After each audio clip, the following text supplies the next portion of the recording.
حضرت ابن عمر رضی اللہ تعالیٰ عنہ کا اپنے بیٹے سے نہ بولنا۔ حضرت عبداللہ بن عمر رضی اللہ تعالیٰ عنہ نے ایک مرتبہ ارشاد فرمایا کہ حضور اقدس صلی اللہ علیہ وسلم نے ارشاد فرمایا تھا کہ عورتوں کو مسجد میں جانے کی اجازت دے دیا کرو۔ ابن عمر رضی اللہ تعالیٰ عنہ کے ایک صاحبزادہ نے عرض کیا کہ ہم تو اجازت نہیں دے سکتے، کیونکہ وہ اس کو آئندہ چل کر بہانہ بنا لیں گی آزادی اور فساد و آوارگی کا۔ حضرت ابن عمر رضی اللہ تعالیٰ عنہ بہت ناراض ہوئے، برا بھلا کہا اور فرمایا کہ میں تو حضور صلی اللہ علیہ وسلم کا ارشاد سناؤں اور تو کہے کہ اجازت نہیں دے سکتے۔ اس کے بعد سے ہمیشہ کے لیے ان صاحبزادے سے بولنا چھوڑ دیا۔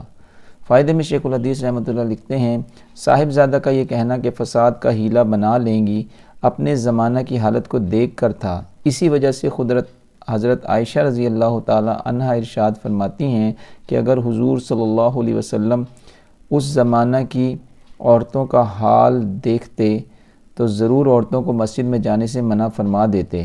حالانکہ حضرت عائشہ رضی اللہ تعالی عنہ کا زمانہ حضور صلی اللہ علیہ وسلم کے کچھ زیادہ بعد کا نہیں، لیکن اس کے باوجود حضرت ابن عمر رضی اللہ تعالیٰ عنہ کو اس کا تحمل نہیں ہو سکا کہ حضور صلی اللہ علیہ وسلم کے ارشاد کو سن کر اس میں کوئی تردد یا تعامل کیا جائے، اور صرف اس بات پر کہ حضور صلی اللہ علیہ وسلم کے ارشاد پر انہوں نے انکار کیا عمر بھر نہیں بولے، اور حضرات صحابہ کرام رضی اللہ عنہم کو بھی اس میں دقتیں اٹھانا پڑیں کہ حضور اقدس صلی اللہ علیہ وسلم کے پاک ارشاد کی اہمیت کی وجہ سے جو ان کی جان تھی مسجد سے روکنا بھی مشکل تھا، اور زمانہ کے فساد کی وجہ سے جس کا اندیشہ اسی وقت سے شروع ہو گیا تھا اجازت بھی مشکل تھی۔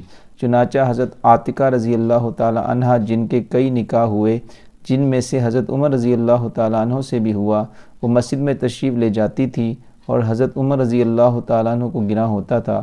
کسی نے ان کو کہا کہ عمر رضی اللہ تعالیٰ عنہ کو گناہ ہوتا ہے، انہوں نے کہا کہ اگر ان کو گناہ ہے تو منع کر دیں۔ حضرت عمر رضی اللہ تعالیٰ عنہ کے وصال کے بعد حضرت زبیر رضی اللہ تعالیٰ عنہ سے نکاح ہوا، ان کو بھی یہ چیز گناہ تھی مگر روکنے کی ہمت نہ ہوئی، تو ایک مرتبہ عشاء کی نماز کے لیے یہ جہاں کو جاتی تھی راستہ میں بیٹھ گئے، اور جب یہ پاس کو گزری تو ان کو چھیڑا۔ خاوند تھے اس لیے ان کو تو جائز تھا ہی، مگر ان کو خبر نہ ہوئی، اندھیرا تھا کہ یہ کون ہے۔ اس کے بعد سے انہوں نے جانا چھوڑ دیا۔ دوسرے وقت حضرت زبیر رضی اللہ تعالیٰ عنہ نے پوچھا کہ مسجد میں کیوں جانا چھوڑ دیا؟ کہنے لگی کہ اب زمانہ نہیں رہا۔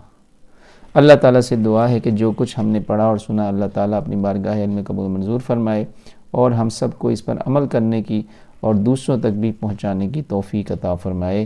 آمین ثم آمین۔ جزاکم اللہ خیرا۔